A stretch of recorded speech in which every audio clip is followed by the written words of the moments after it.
Hi, welcome back to my channel. It has been a few months since I last did an update. Sorry if I'm panting. My apologies if the video is unstable. I don't invest in any equipment right now.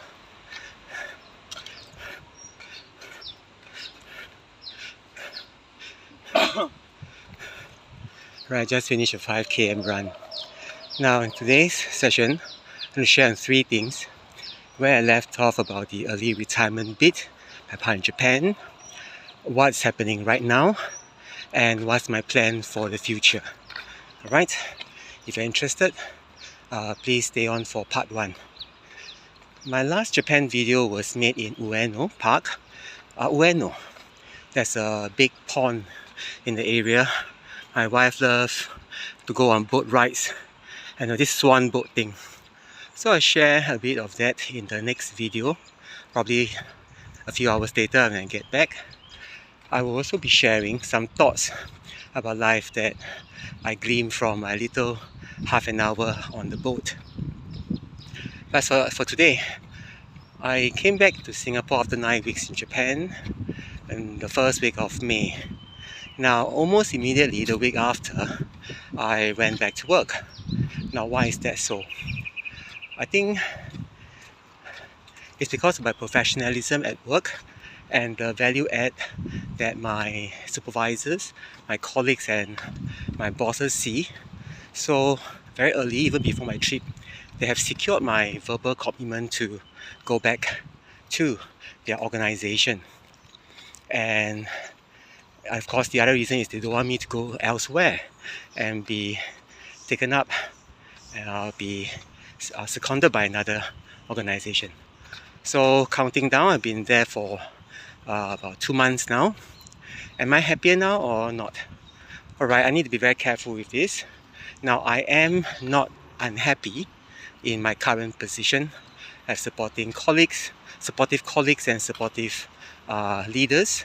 However, I'm not happy, or rather I'm not happier. Nice little park, beautiful day this is today. I'm not happier because I couldn't do what I like. In Morgan Housel's podcast, one of them, he talked about what is his definition of the ultimate wealth. And he said, wealth is the ability to do whatever you want, whenever you want, for however long you want. I think my wife and I had accomplished the first two, doing whatever we want and whenever we want. Alright, but we have not fully embarked on the road to doing for however long we want. Although, mathematically speaking, our finances is more than sufficient. Talking about the dividend incomes and the rental income and some trading income, it's more than sufficient for us to cover our life here, expenses here. And I'm not even talking about geo arbitrage, which many people in the FI community are talking about. We're talking about surviving in Singapore and living a pretty okay life.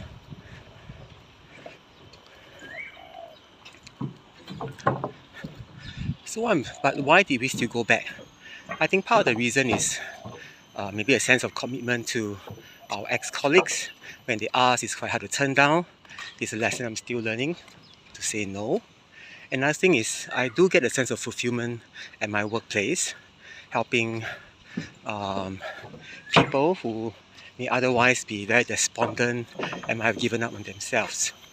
And for them to be able to see for themselves their improvements week over week is very gratifying. Can you recognize this beautiful place? Actually, I filmed my past few videos in a similar area. So, moving forward, why continue?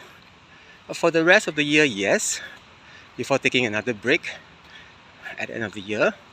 And whether I continue next year depends on whether, mine is on a contract basis, whether my employers would like to continue to work with me. If not, I'm sure there are others who are willing to work out an arrangement with me. So why am I still doing work when I don't need the income? I guess it's an Asian mentality where I think about saving more is better, and having more, no harm. On the flip side, I am putting more, way more than what I'm paid for. I'm paid for half a day's work, but I usually put in at least 50% more time than what I'm paid for. And I do not mind it, because I'm not there for the dollar and cents specifically anymore. I'm not counting down to the exact cents and dollars, and at this time when I can't leave work, I leave work on the dot. No, that is not the case. And why is that not the case? Because of my financial independence, that has allowed me to do work for as long as I want, if I so wish to, if I continue to find fulfillment in it. So next year it depends whether I want to continue, whether I'm still happy here.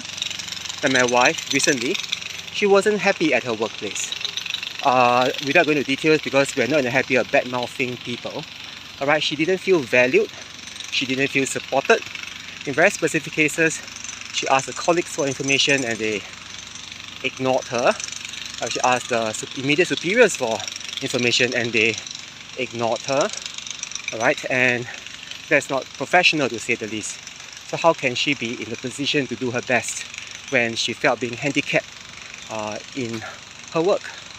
So she gave a day's notice and she left. Did they try to keep her? Half-heartedly, but not seriously. And for her, there's no loss. What did she gain in return for sacrificing that income? She gained her sanity, her sense of self, peace of mind. She got to relax for a week before another organization called her up. Alright, she found an advertisement for it. I'll correct myself. She just dropped them a mail and say, "Are you interested in working with me? If you are, drop me a message." And almost immediately, the leader of the school contacted her, and over a very short chit-chat session, she was hired. And now she's happy where she is. Of course, it takes time to see if her happiness will continue, whether the collegiality and the support she's experiencing right now, is it genuine or not. We are old enough and experienced enough not to take things at surface value, but give it time for the truth to be shown, alright? Because action speaks louder than words.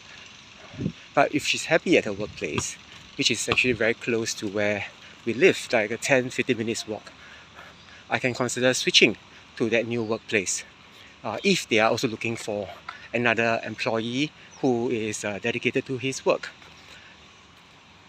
Now, another option up for me is to carry on doing my writing work and doing my other sideline. By the way, my book is almost ready. I'm waiting for my mentor, Chuck Carnival, to give me a revised foreword based on the completed book. I have another book that is also coming out, investment journal, based on the wisdom of 7 investment gurus and legends of our time, of the 20th and 21st century. And if you're interested, let me know in the comments, and I may just send you a free copy to take a look. Alright, that's all for today. Thank you for listening to me for 8.5 minutes. May you have a beautiful day, just like this. Alright, and a beautiful life. Thank you.